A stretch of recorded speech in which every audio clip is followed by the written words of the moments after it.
Weakness. Do I have weakness? I am nothing but weakness. I'm not naturally strong or fast or flexible. I'm certainly not the smartest person in the world. I get emotional over stupid things.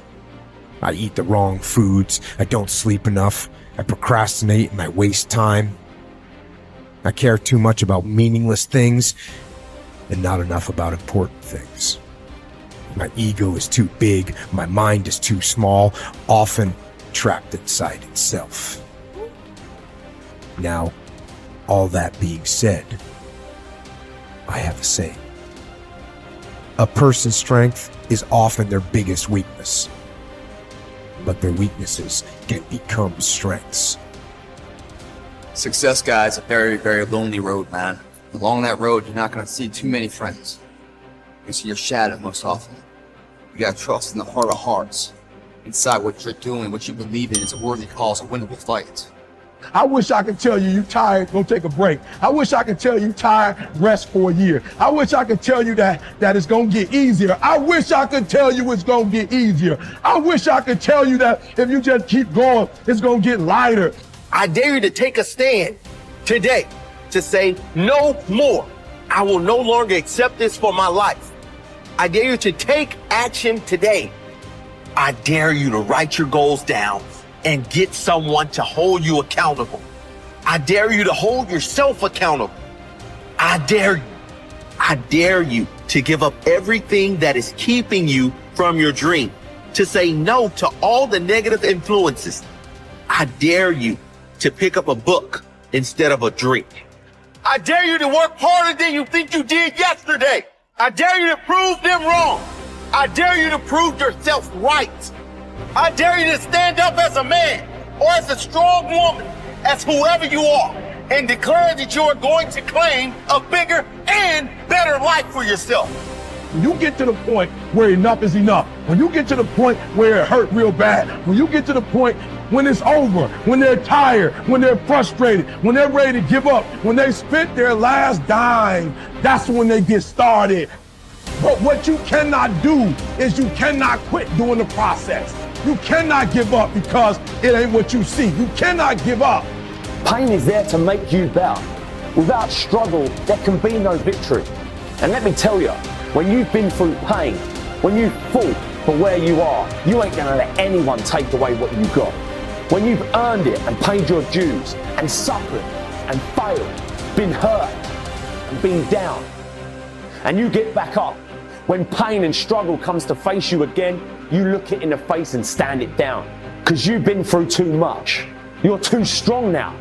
Everything that has happened to you up until this point has made you who you are. And it will continue to mold you into who you will be. How do you overcome the suffering of life? Is be a better person. That's how you do it. Well, that's hard. It takes responsibility. And I think, if you said to someone, you want to have a meaningful life? Everything you do matters. That's the definition of a meaningful life. But everything you do matters. You're going to have to carry that with you.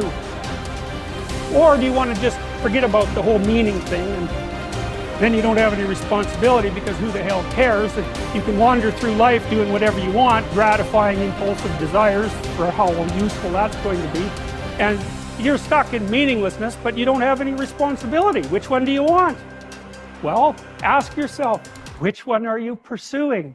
And you'll find very rapidly that it isn't the majority of your soul that's pursuing the whole meaning thing, because, well, look what you have to do that. You have to take on the fact that life is suffering. You have to put yourself together in the face of that. It starts with yourself, man. You gotta start diving into those things that you're afraid of. You don't gain confidence by going to the spot that makes you feel good.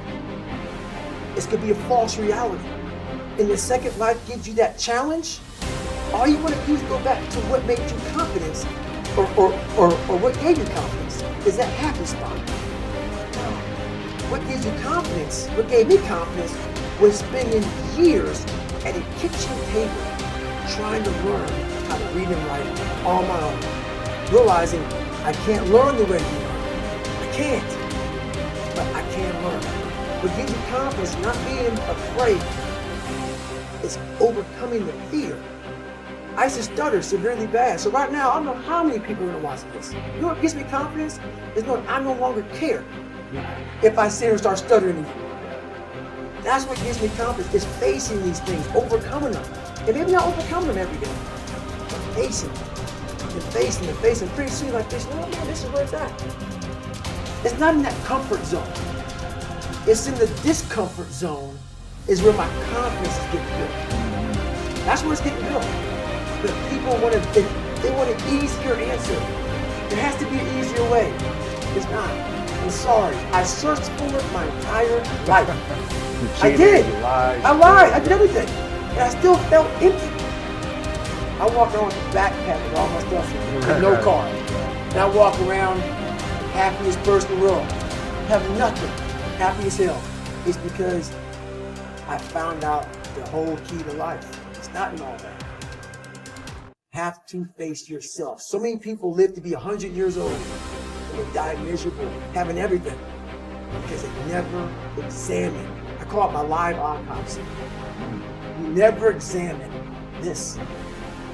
Happiness, peace, enlightenment, it's all up here, man. It's all up here. And when I start talking like this, people are, man, I don't know. It's the truth, man. It's all up here. You just gotta be willing to go and face it. And that's the hard part. Attitude is a reflection, a result of a person's will. It is incalculably powerful.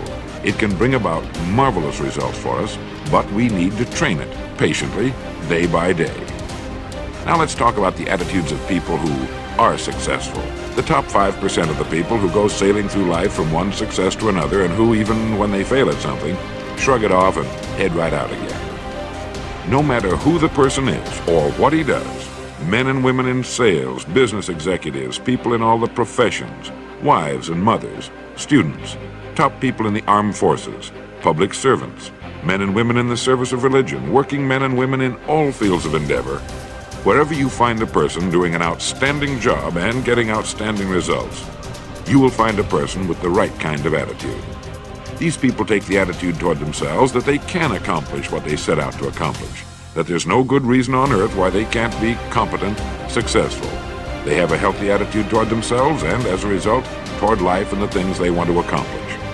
And because of this, they achieve some remarkable things, and they come to be called successful, outstanding, brilliant, lucky, and a lot of other things. They're quite frequently no more brilliant or outstanding than the majority of the people by whom they're surrounded.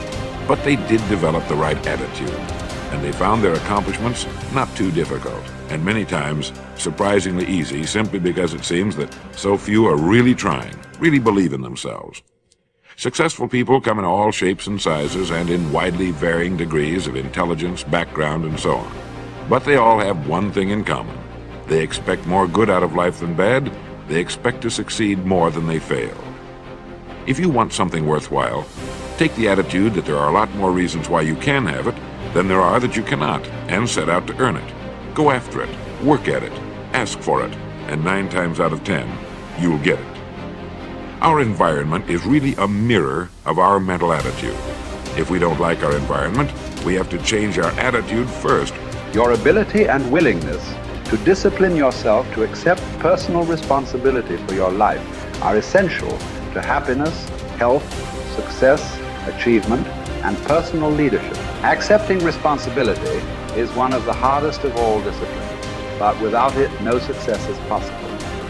The failure to accept responsibility and the attempt to foist responsibility for things in your life that make you unhappy onto other people, institutions, and situations completely distort cause and effect, undermine your character, weaken your resolve, and diminish your humanity.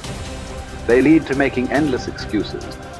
There is a direct relationship between the acceptance of responsibility and the amount of personal control you feel you have over your life.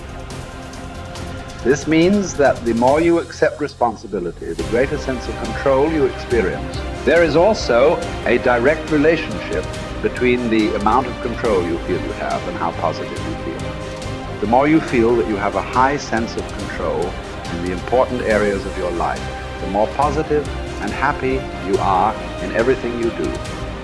When you accept responsibility, you feel strong, powerful, and purposeful. Accepting responsibility eliminates the negative emotions that rob you of happiness and contentment.